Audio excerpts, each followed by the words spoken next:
है आपको। अगर भगवान ने हमको दया रखा है तो आप दाता बन जाइए। भगवान ने सारा धन कुंडलनी मारकर बैठने के लिए नहीं दिया है। हमने प्रथम दिन निवेदन किया था कि धन की तीन ही गति होती है, प्रथम दान, द्वितीय भोग और तृतीय नाश। दान में रुचि हो तभी दान दीजिए, जबरदस्ती दान का विधान नहीं है। अगर दान में रुचि नहीं है हमारा तब क्या करें, तो द्वितीय विधि का इस्तेमाल करिए। उस संपत्ति का प्रतिभोग कर लीजिए।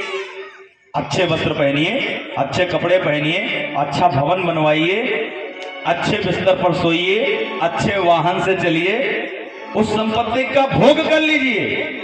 अगर दान में रुचि नहीं है, भोग आप कर नहीं पा रहे हैं, केवल अकाउंट में ही जमा है संपत्ति, तो तृतीय गति उस धन का नाश हो जाता है। अब नाश के कई माध्यम हैं। इनकम टैक्स का छापा पड़ जावे, कोई बीमारी आजारी में पैसा चला जावे, कोरोना नामक महामारी आ जावे। अब नाश के अलग अलग विधान हैं, तो नाश अलग अलग प्रकार से हो सकता है। आप जैसी व्यवस्था रखेंगे वैसा।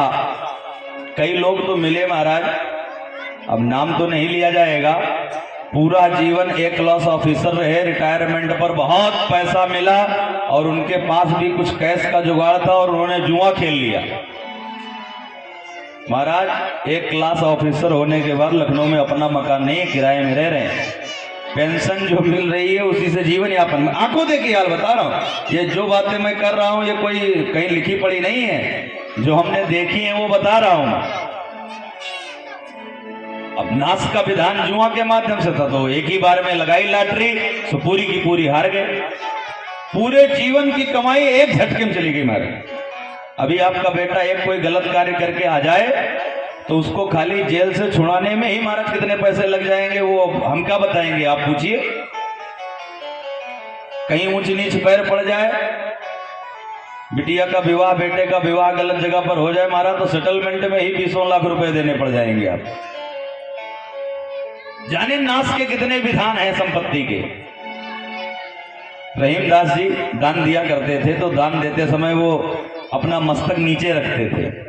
किसी ने आकर के कान में कहा, महाराज आप दान दे रहे हैं, लोग लाइन लगाकर दान ले रहे हैं और लोग पीछे से फिर लाइन में आ जाते हैं, वही लोग बार बार पलट पलट करके दान ले रहे हैं। तो रहीमदास जी ने बहुत सुंदर बात कही कि देनहार कोई और है, भेजत है दिन रैन, और लोग भरम हम पर करें, ताते नीचे नैन।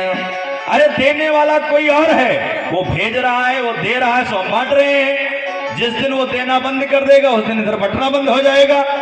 और आपको अगर देनहार से प्राप्त हो रहा है तो आप ही दाता बन जाइए, आप ही दान करने लग जाइए। सुदामा जी ने कहा, महाराज अब थोड़ा मन आपका प्रसन्न हुआ, तो आप कह रहे थे कि श्रीमती जी लोगों से मिलवाएंगे, मिलवाएंगे नहीं क्या आप? कन्हैया तुम बहुत नटखट हो भाई, अपनी कही हुई बातें भूल जाते हो।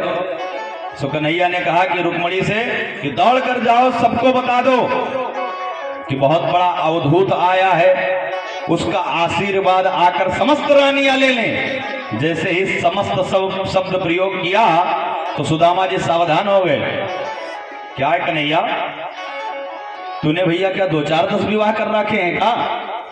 कन्हैया ने कहा, सुदामा जी अब बताने में तो बड़ा शर्म लगे मोहे, अब जितनी भी हैं हम बुला दे रहे हैं, आप अपने आप ही गिन लो। सुदामा जी ने कहा, महाराज तो फिर बुलाओ, आज सबको बुलाओ, हम गिनेंगे। सुदामा जी ने सोचा भाई 2 की बजाय 4 कर रखे होंगे बस। अब महाराज वहां तो लाइन लग गई। रुक्मणी जी ने आकर के सुदामा जी के चरणों में प्रणाम किया, महाराज दंडवत प्रणाम।